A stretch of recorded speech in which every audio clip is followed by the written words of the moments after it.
que tengo en mis manos es una película estrenada en 1909 que hasta hoy se consideraba perdida.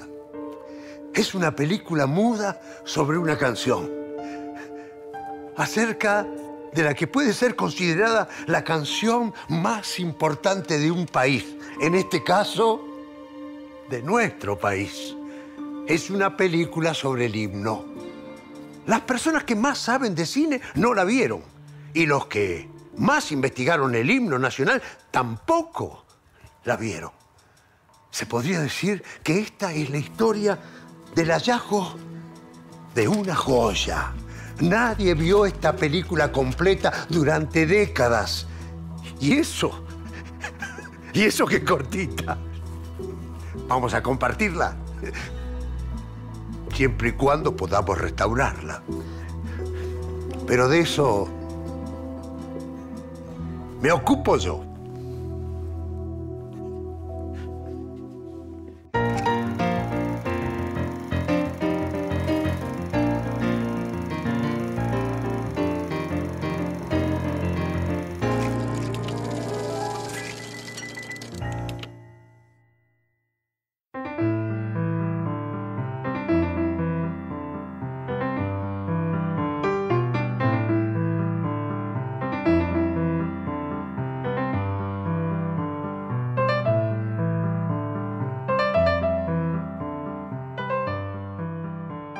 La creación del himno del director Mario Gallo, se pronuncia Galo, fue filmada en 1909 y es considerada por algunos investigadores la segunda película con argumento de nuestro país. Nuestro himno cumplió 200 años el 11 de mayo del 2013. Y en estos 200 años le pasaron muchas cosas, como en nuestra propia historia. Como, por ejemplo, se cambió la letra, se modificó la música y se achicó la versión original que duraba 21 minutos. En los actos de escuela y antes de los partidos, 21 minutos. Hay una copia de esa versión que se conserva todavía guardada en una caja fuerte. Una grabación muy antigua del himno en su versión completa. Y es de 1890. Un himno que nunca escuchamos y una película que nunca vimos.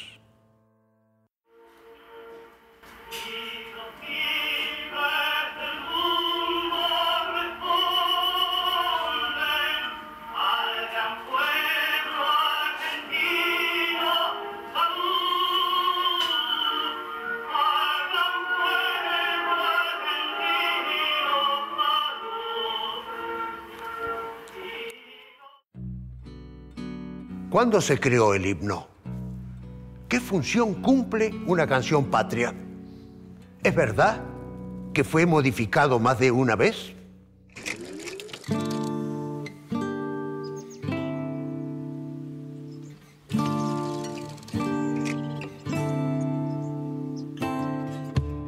El himno forma parte de un proceso de invención de la nación.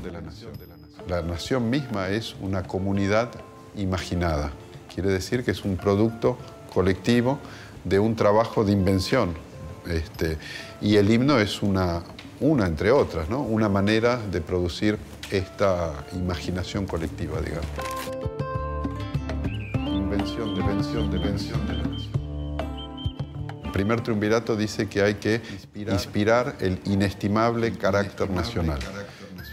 Una comunidad imaginada. Esto quiere decir que en 1813 la nación argentina es una idea sobre todo y además es algo que se está construyendo por la lucha y por el trabajo político a nivel de organización interior. En realidad es como una apuesta política, es una cosa que es muy complicada en el sentido de que no hay ninguna garantía de que se logre hacer. Y entonces hacer cantar a la gente es una manera de hacer que esa gente que cante esté convencida de que vale la pena pelear por esta idea. Una comunidad imaginada. Proceso de invención de la nación. O juremos con gloria a morir es como un pacto. Es como decirle a la gente, vos vas a transformarte en un argentino, vas a arriesgar tu vida por esta nación que estamos construyendo, podés perder la vida en esa empresa, pero te damos a cambio la inmortalidad de la gloria, que no es poco, por lo menos esa es la idea.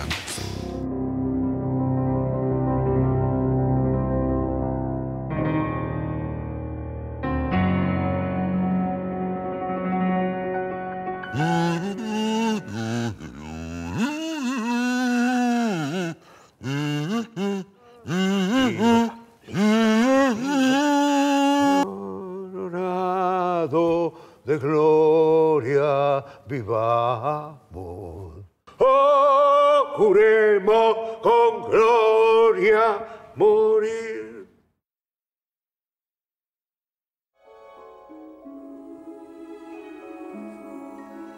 ¿Quién hizo la música del himno nacional?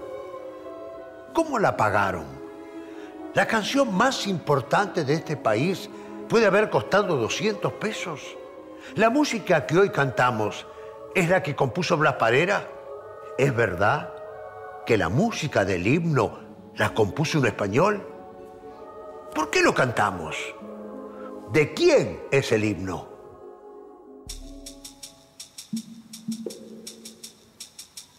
El himno nacional argentino nació como canción o marcha patriótica en 1813. La Asamblea de 1813 se preocupó de conservar el texto de Vicente López y Planes, pero nunca resguardó la partitura.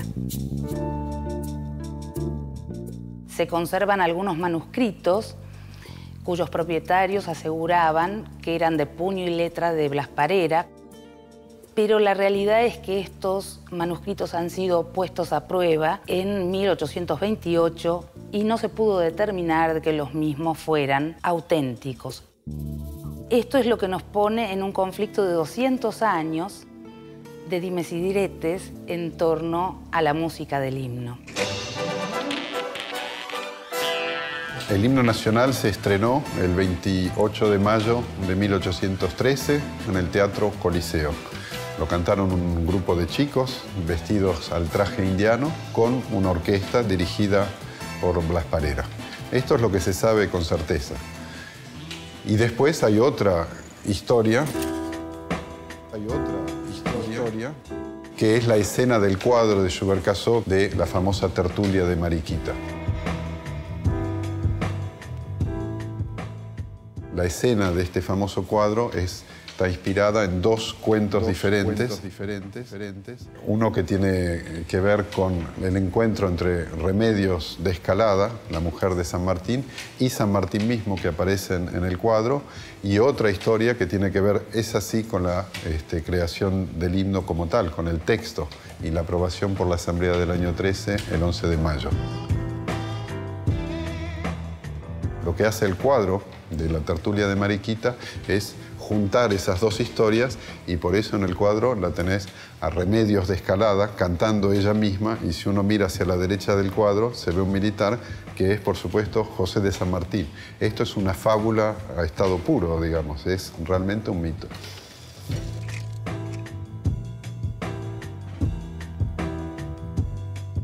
El himno se estrena, por supuesto, en Buenos Aires, y enseguida la Asamblea, o mejor dicho, el gobierno, el triunvirato, ordena que se mande a todas las provincias en el interior del país. Así que hay una primera difusión de ese modo. Lo que es extraño en esa historia es que mandan la letra sola, pero no la música. O sea que en ese momento la idea es que cada uno, en cada provincia, cada gobernador, se busque un compositor para ponerle música. Todas esas otras partituras, si es que alguna vez existieron, se perdieron, ¿no? Así que lo que queda es el himno de Vicente López y Blas Parera.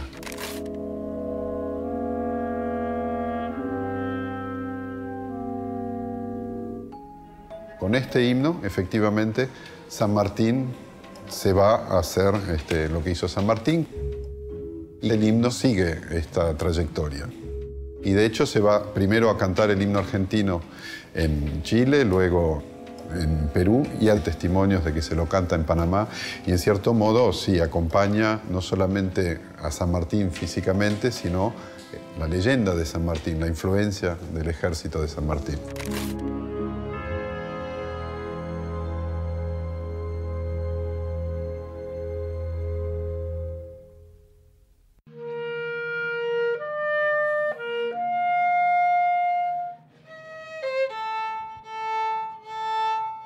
Otra de las cosas que sucedían era que nuestro país tenía bandas diseminadas por todo el territorio. Las bandas tenían diferente formación instrumental. Esto trajo una proliferación de versiones verdaderamente notables, porque cada director debía adaptar el himno a los instrumentos que tenía en su banda.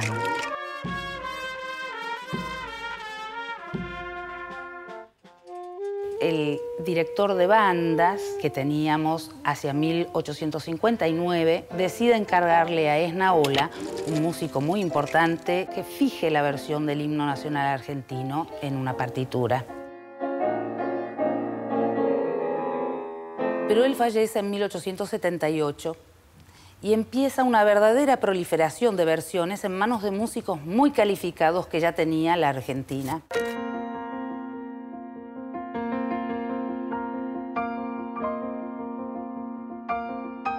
En 1924, Alvear saca un decreto por el cual nombra una comisión de músicos que regularicen la partitura del himno para ser interpretada de todas las formas posibles, de arreglos instrumentales, vocales, al piano, etc.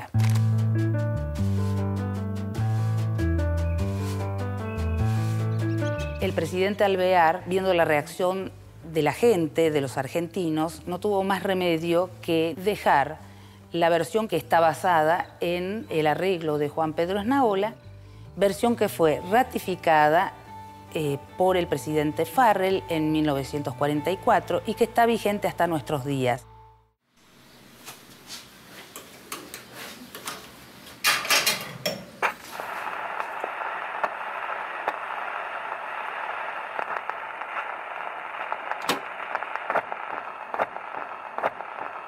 Tan, tan, ta, tan.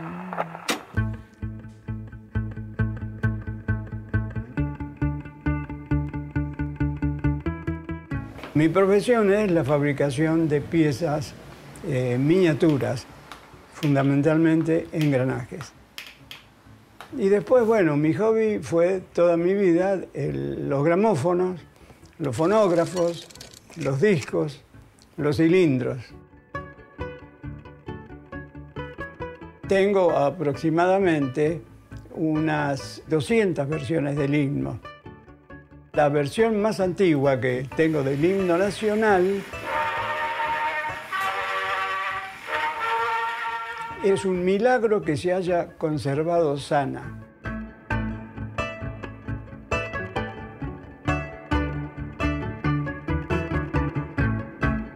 Grabado por el propio inventor del disco, Emilio Berliner, y cantado por Arturo Adamini, un tenor italiano que pertenecía a un circo transhumante que cantaba en carpas parecidas de los circos de aquella época y que actuaba precisamente como tenor principal. La versión que logré conseguir y que por milagro se mantiene es del año aproximadamente 1890.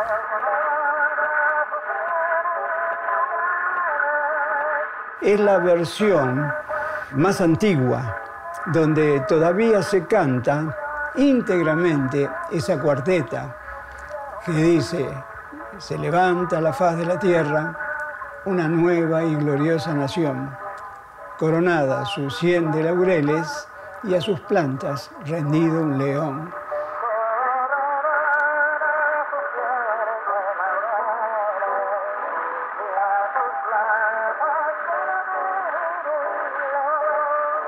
Uno cuando comienza, junta cosas, pero después de años se da cuenta que se convirtió en un coleccionista.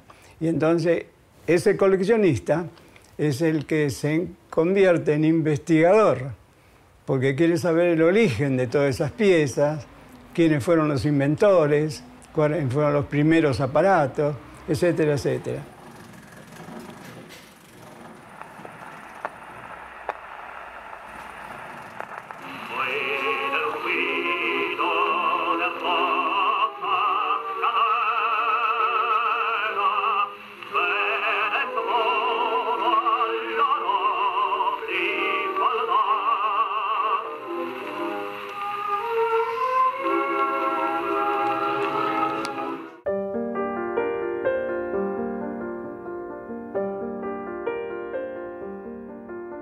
Entre los estudiosos del cine existe un acuerdo de que las primeras proyecciones de cine como espectáculo fueron en París en 1895 con los hermanos Lumière.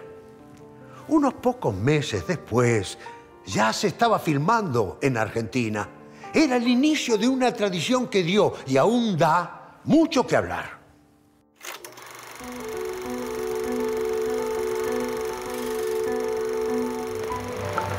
En 1901, con un equipo que le compró en París a Lumière, un aficionado filma a destajo. He aquí la ascensión del globo Huracán piloteado por Eduardo Newbery. Observen cómo el operador busca la manera para alejar a estos dos curiosos que se obstinan en ponerse delante del objetivo. La importancia del cine mudo es la importancia que tiene cualquier periodo fundacional de cualquier arte. Periodo fundacional. Sentar las bases de un lenguaje en un país, sentar las bases de un lenguaje nuevo, como es el cine a principios de siglo, y empezar a representar con ese lenguaje nuevo temas que antes estaban en la literatura o en el teatro y que, bueno, había que aprender cómo era eso y de dónde sacaban los modelos y de dónde salían los realizadores y de dónde salían las técnicas. Digamos, la importancia del cine es sentar las bases del lenguaje futuro y además los temas del futuro.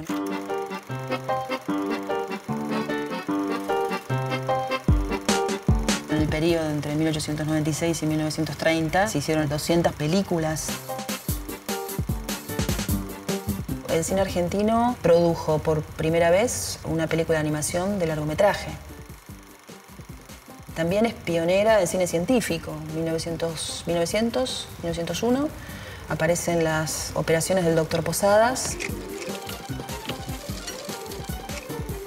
un cirujano que filma por primera vez, se supone, porque esto hasta que no aparezca algo nuevo tenemos que decir se supone, las primeras películas con operaciones donde vos ves y el operado a la vista con los médicos y los enfermeros asistiéndolo en una operación de tiempo real que era única técnica inventada por Posadas. Esto tiene que ver también con qué país se soñaba a principios del siglo XX. Un país mirando al futuro, ¿no? Progresista, con plena conciencia de los avances científicos y de los usos técnicos. Por eso el cine entra dentro de eso.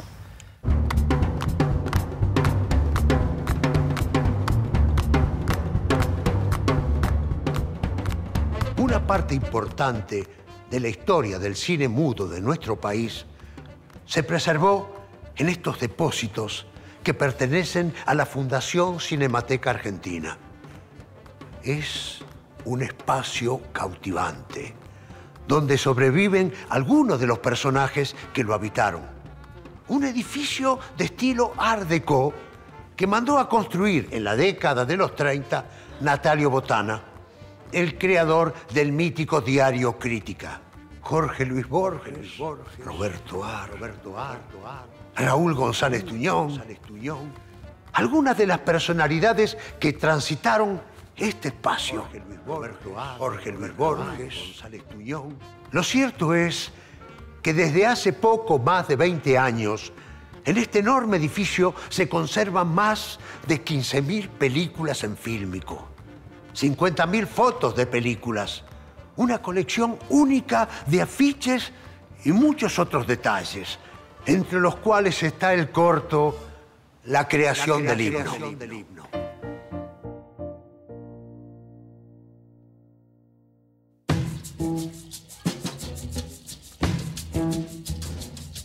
estas películas no es que nosotros las tenemos, que las atesoramos y las vemos nosotros. Todas estas películas se han exhibido en Argentina y las generaciones de cinéfilos que salieron de Argentina han visto y se han formado con este material que está aquí. Y aquí convive desde Orson Welles, Marcel Carné, Monicelli, Lumière, Méliès, con Sandrini, Nini Marshall.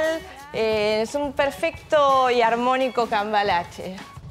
Aquí tenemos la historia del cine, desde los primitivos de Lumière a los comienzos del cine argentino y de las cosas más recientes.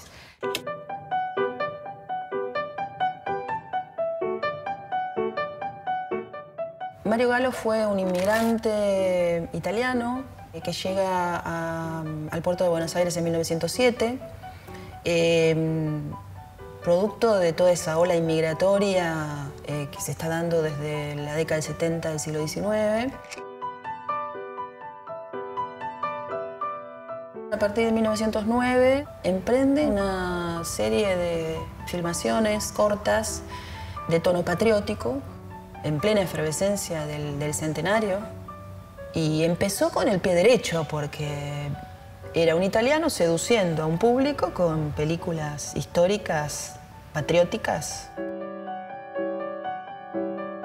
La primera vez que la gente vio lo que se suponía que era la Revolución de Mayo fue a través de la película de Mario Galo. Y llega 1910, la creación del himno. Eliseo Gutiérrez, encarnando a don Vicente López y Planes, se muestra muy excitado. Está en plena inspiración. De la filmación del himno nacional sabemos poco, como sabemos poco de la mayoría de las películas de Galo. Lo que sabemos lo sabemos a través de lo que cuentan algunas crónicas, lo que cuentan algunos testigos. Lo que sabemos es lo que vemos, y ese es el gran desafío de los historiadores del cine mudo, a veces, ¿no? Sobre todo con este recorte tan parcial y tan primitivo, tan primigenio del cine, ¿no?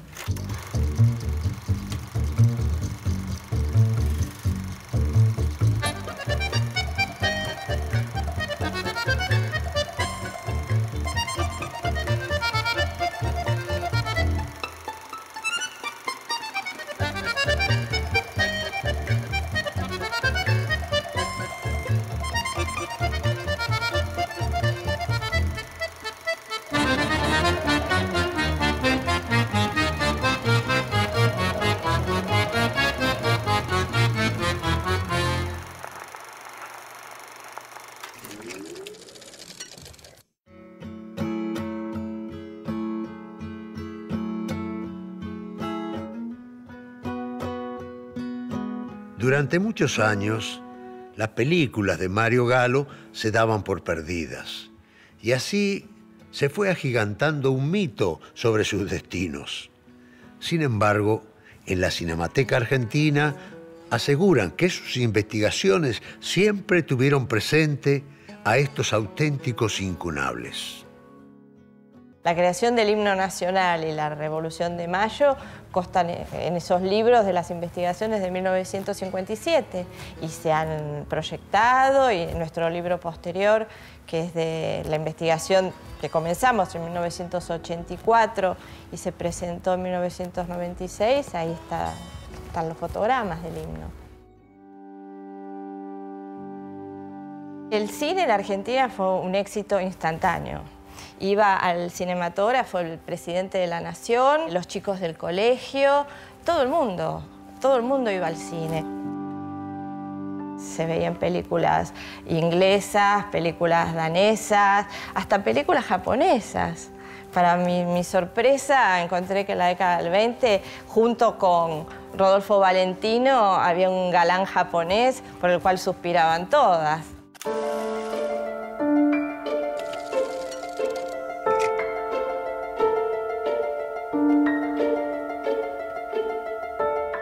El cine mudo en la Argentina es muy importante, pero lamentablemente se ha perdido casi el 90 al 95% del material, por diversas razones.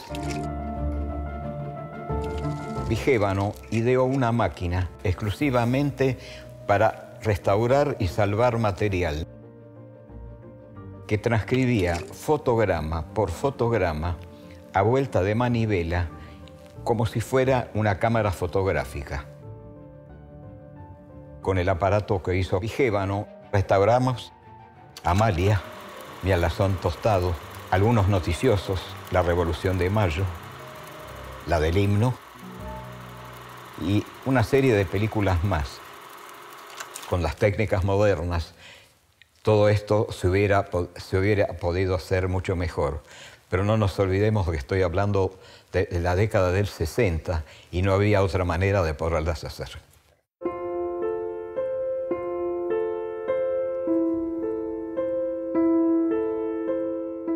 ¿Se puede ver una película que tiene más de 100 años? ¿Qué significa restaurarla? ¿Y si no se puede? Si no es posible restaurarla, la perdimos para siempre. Y no tendremos esa obra fundamental en la historia de nuestro cine y de nuestra canción patria nacional. No hay mucha gente en el país que pueda hacer este trabajo. Se podrá ver, pero ¿lo podrán lograr? Hace unos minutos recibimos el corto de la creación del himno de Mario Galo de 1910 y ahora lo vamos a mandar al laboratorio para ver, para que nos hagan un informe físico de este material y ver en qué condiciones está para ver si podemos procesarlo digitalmente o no.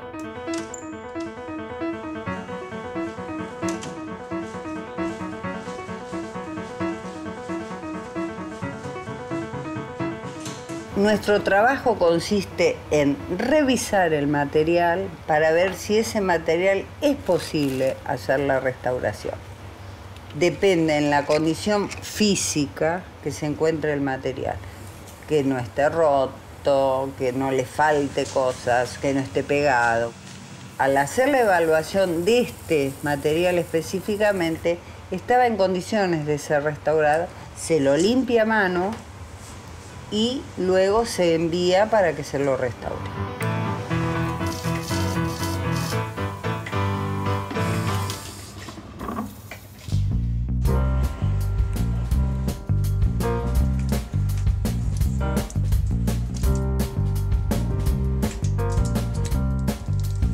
Acá lo que hacemos es digitalizar todo lo que es el negativo y pasarlo precisamente a digital. Lo que nos permite es tener todo el material digitalmente para después poder empezar a hacer todo el proceso siguiente para lo que es el corto.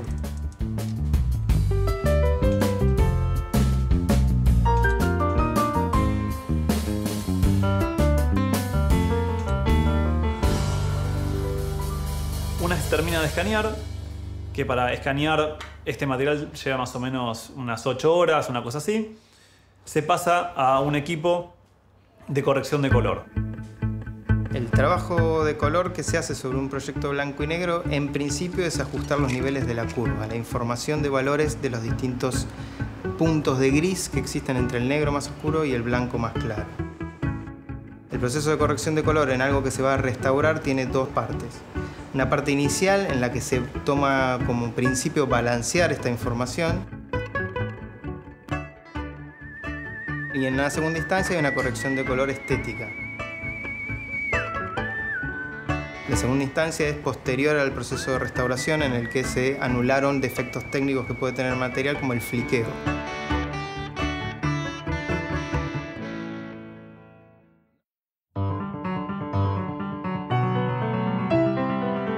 Esta película tan importante, llamada La creación del himno, no fue la única dedicada a narrar la historia de nuestra canción patria. En mayo de 1954, Luis César Amadori estrenó El grito sagrado, una película también de género histórico, pero ya realizada en la etapa del cine sonoro. El grito sagrado reproduce los mitos de aquella época sobre la creación del himno nacional en el corazón de los lujosos salones de la casa de Mariquita Sánchez de Thompson. Era una trama patriótica que hoy puede ser leída en un tono casi de comedia. Solo hasta el otro resuena de la fama el soro clarín. Y de América el nombre enseñándoles repite: mortales, oí, oí, oí, mortales, oí. Ese joven es un audaz. Oí. Era otra época muy diferente y dura. Emanciparse cuesta, pero el premio es grande y peligroso. Soy Marino Mariquita. Ese joven es un audaz. He querido ser yo quien les trajera la noticia. Acuérdense bien de este día y de este año de 1813. Todo hombre del mundo es libre por el solo hecho de pisar suelo argentino. ¡Viva la patria! Mortales, oí. Es libre.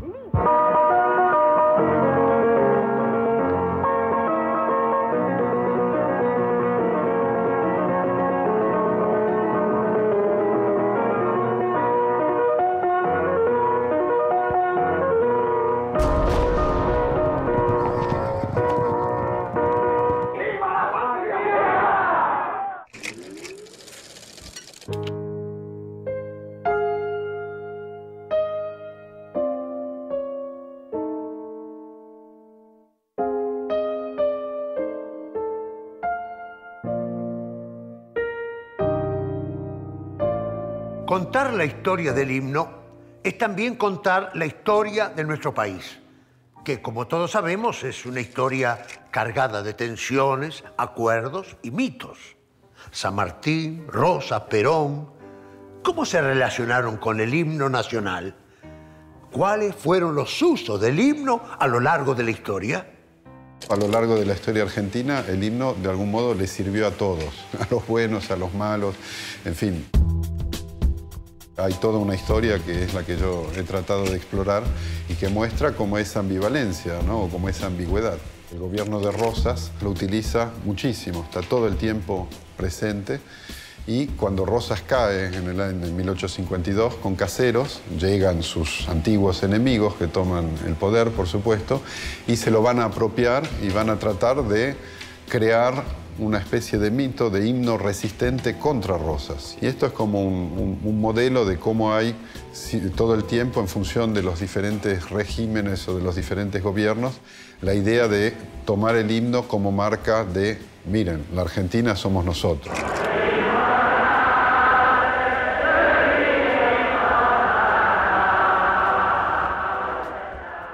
Y esto es como un preludio para lo que va a ser la práctica del himno por los partidos políticos modernos, ¿no?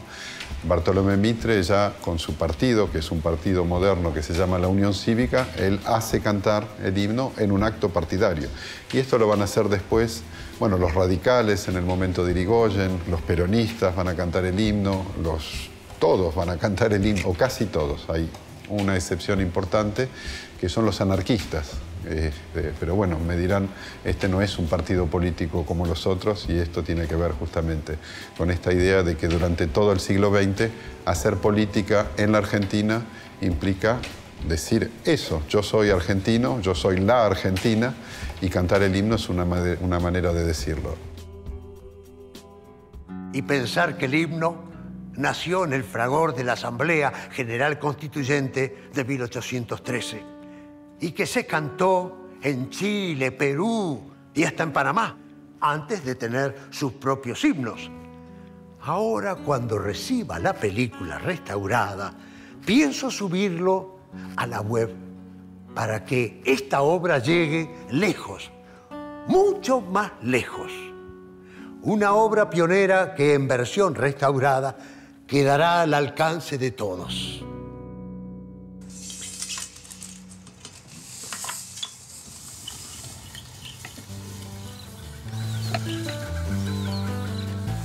Ya se hizo el análisis físico para poder cargar en el escáner, se escaneó en 2K, pasó por el Scratch, nos hizo la corrección de color y está en el área de restauración, donde pensamos que aproximadamente dentro de 2 meses recién vamos a poder tener el material terminado.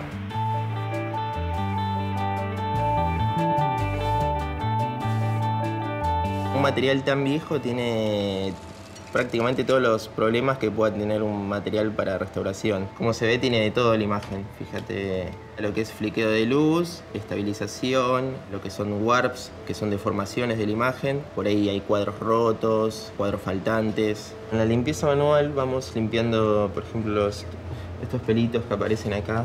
Mientras vas viendo el material, las cosas que saltan las vas eliminando mediante esta herramienta. Este es el anterior y el posterior.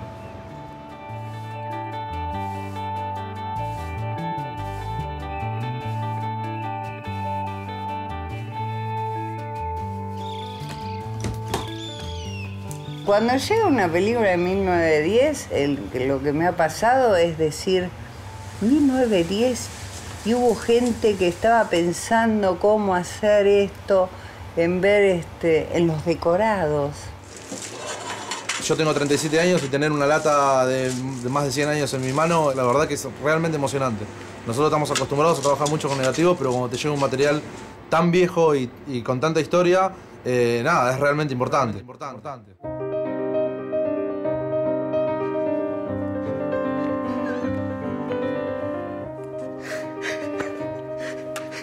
Es maravilloso. La película que tengo en mis manos.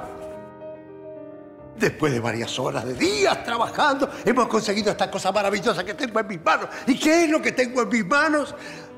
En mis manos tengo la película que en 1909 realizó Mario Gallo, llamada La creación del himno.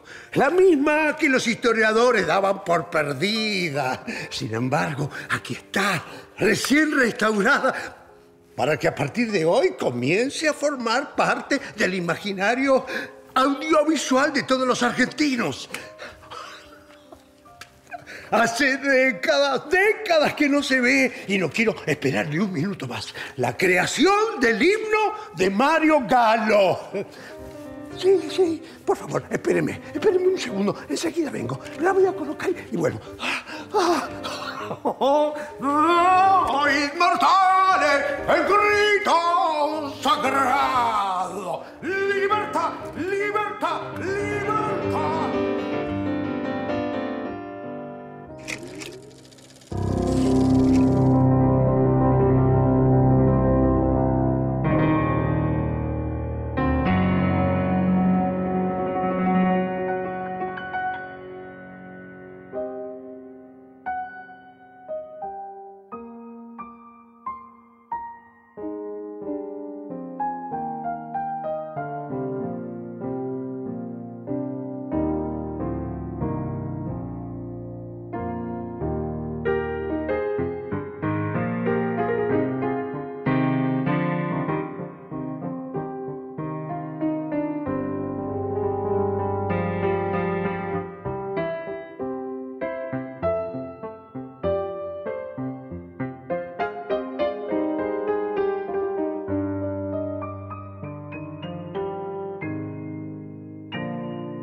mí lo que me apasionó al ver esta película es que es un mito, o mejor dicho, una secuencia de 3 mitos diferentes fantásticos.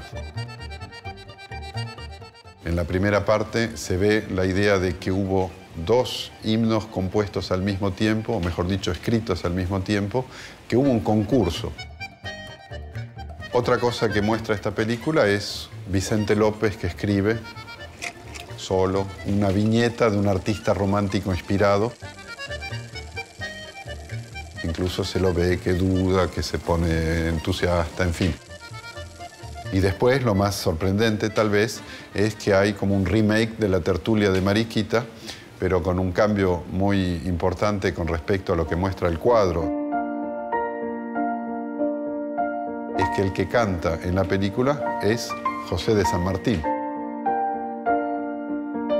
Bueno, me parece como una perfección mitológica increíble. Por eso realmente fue una gran sorpresa y una gran alegría poder ver este documento.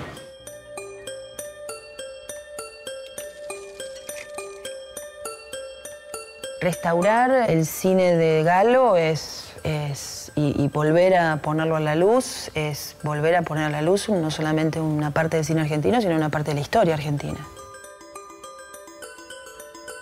Ese sueño de nación que se tenía y que quedó en algún lugar que solamente esa historia puede contar, ¿no? Esa historia y esas películas pueden contar. Gran valor histórico tiene este material que nos permite conocer cómo la generación del centenario pensaba y veía a la patria y a los patriotas.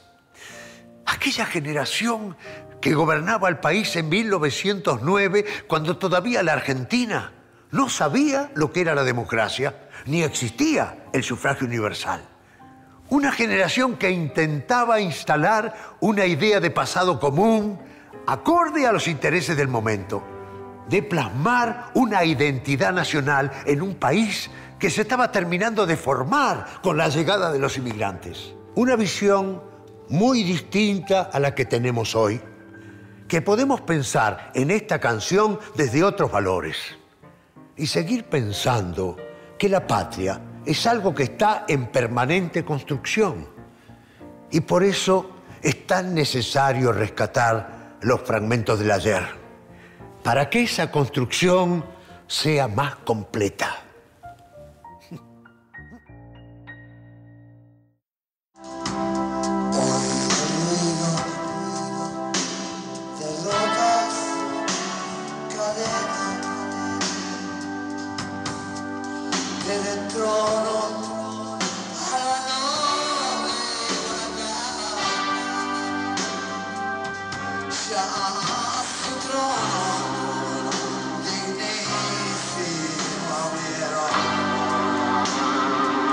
En 1990 tenemos una de las grandes novedades después del decreto de Farrell en 1944.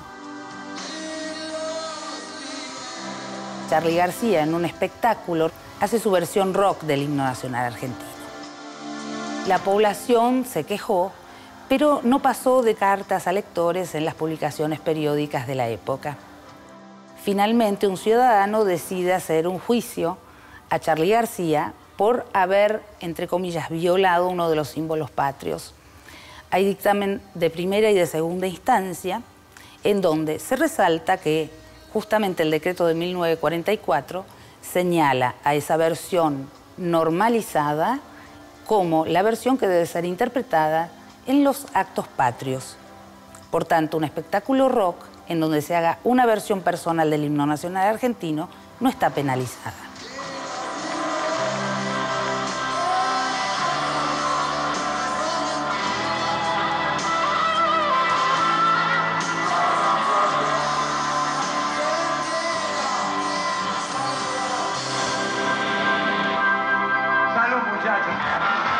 El himno es una música que los argentinos se apropian a muy diferentes niveles y de muy diferentes formas.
En el siglo XIX, una canción se podía escuchar solo en vivo. Después, con el cine y el disco, se reproducía algo ya grabado previamente. Y ahora, la posibilidad de la expansión global y simultánea. Los autores del himno y el director de la película así lo hubieran querido. Las primeras imágenes y los acordes completos de nuestra canción patria estarán para siempre en los ojos y los oídos de todos los argentinos. Cuánto más interesante es el presente cuando se pueden recuperar y compartir las mejores cosas del pasado.